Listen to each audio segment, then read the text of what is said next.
अस्सलाम वालेकुम। इस वीडियो के अंदर हम जो है ना स्विच स्टेटमेंट के बारे में सीखेंगे।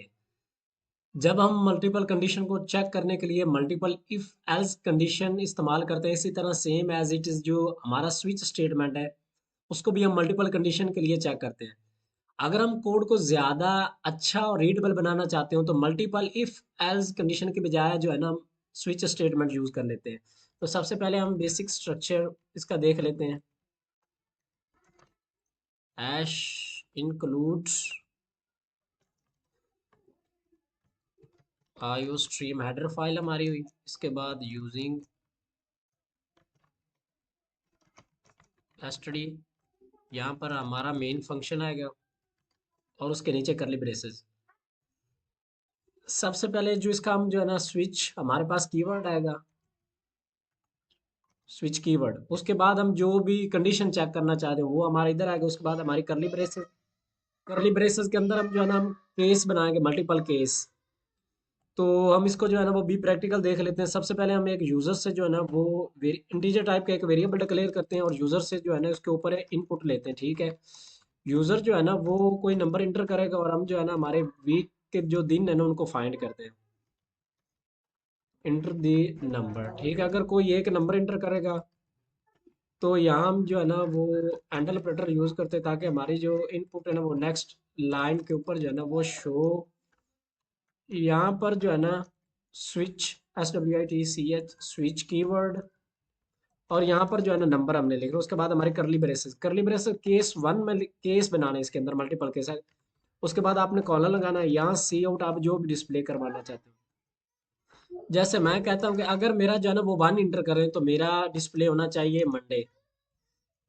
यहाँ पर आपने ब्रेक स्टेटमेंट यूज करनी। ब्रेक स्टेटमेंट इसलिए क्योंकि जब एक केस मुकम्मल होता है ना तो वो नेक्स्ट के ऊपर तब स्विच करेगा अगर हम ब्रेक स्टेटमेंट जो है ना वो यूज करेंगे। तो मल्टीपल केस बनाने के लिए जब हम एक केस खत्म करेंगे ना तो उसके बाद हम जो है ना ब्रेक स्टेटमेंट यूज करेंगे। इस तरह ट्यूसडे, और यहाँ पर हमने वो सेम ब्रेक स्टेटमेंट यूज करनी है। उसके बाद केस थ्री,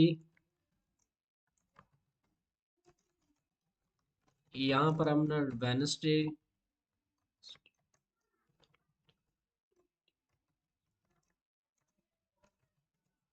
यहाँ पर ब्रेक स्टेटमेंट इसी तरह सेम एज इट इज जो है ना केस जो है ना वो जितने मर्जी आप इसके अंदर केस बनाना चाहें वो कोई भी रिस्ट्रिक्शन नहीं है इसकी, जितने according to your need.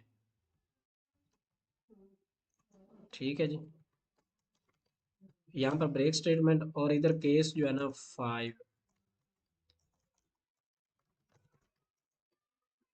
Friday.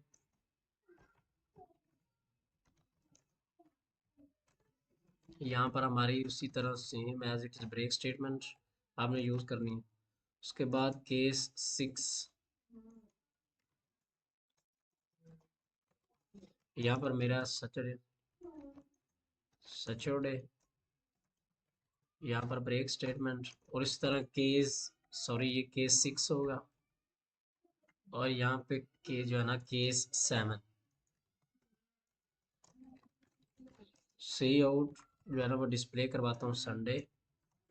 और यहाँ पर जिस तरह हम एल्स पार्ट एग्जीक्यूट करते हैं ना, यहाँ पर आपने लिखना default keyword, default keyword colon. उसके बाद अगर जो है ना यूजर वो कोई भी अगर रॉन्ग जो है ना वैल्यू इनपुट करता है तो आगे हमें जो है ना जिस तरह फॉर एग्जांपल अगर इफ कंडीशन लगाते थे, अगर हमारी कंडीशन जो है ना वो इफ फॉल्स होती थी तो हमारा एल्स पार्ट एग्जीक्यूट होगा। इसी तरह सेम एज इट स्विच के अंदर अगर हमारे केस में से कोई भी कंडीशन जो है ना वो ट्रू नहीं होती तो हमारा जो है ना वो डिफॉल्ट जो है ना केस वो एग्जीक्यूट होगा। ठीक है जी, तो इसको जो है ना हम इसको एग्जीक्यूट कर लेते हैं। सबसे पहले हम जो है ना वो कोई भी नंबर जो है ना इंटर करेंगे, जैसे सैटरडे या संडे जो हमारा लास्ट पे होगा ना हम उसको इंटर करेंगे। यहाँ से इसको एग्जीक्यूट कर लेते हैं।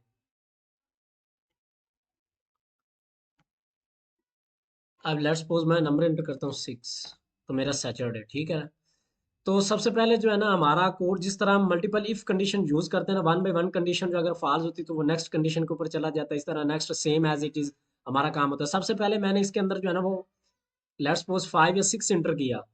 तो सबसे पहले मेरा केस 1 के अंदर उसने देखा कि जो यूजर ने नंबर इंटर किया क्या वो एक था, दो था, तीन, जो जो भी मैंने नंबर इंटर किया केस 1 के अंदर मंडे, केस 2 के अंदर वो सेम एज इट इज जो हमारी यूजर इनपुट वैल्यू करेगा ना, हमने जितने भी केस बनाए हैं ना, case 1, case 2, case 3, case 4, case 5, case 6, इस तरह सेम एज इट इज।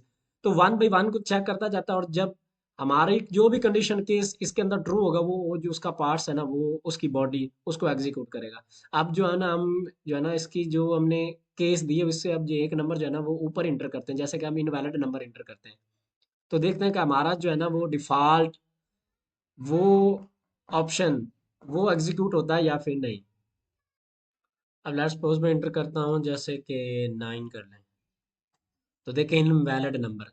जिस तरह इफ कंडीशन के अंदर हमारा जब कंडीशन फॉल्स हो तो एल्स पार्ट एग्जीक्यूट होता है, इस तरह same as it is switch statement के अंदर हमारा जो अगर सब केसेस हमारे फॉल्स हो तो हमारा डिफॉल्ट जो है ना वो वाली बॉडी वो एग्जीक्यूट होगी। ओके जी, मिलते हैं नेक्स्ट वीडियो के अंदर। तब तक के लिए जी अल्लाह हाफिज।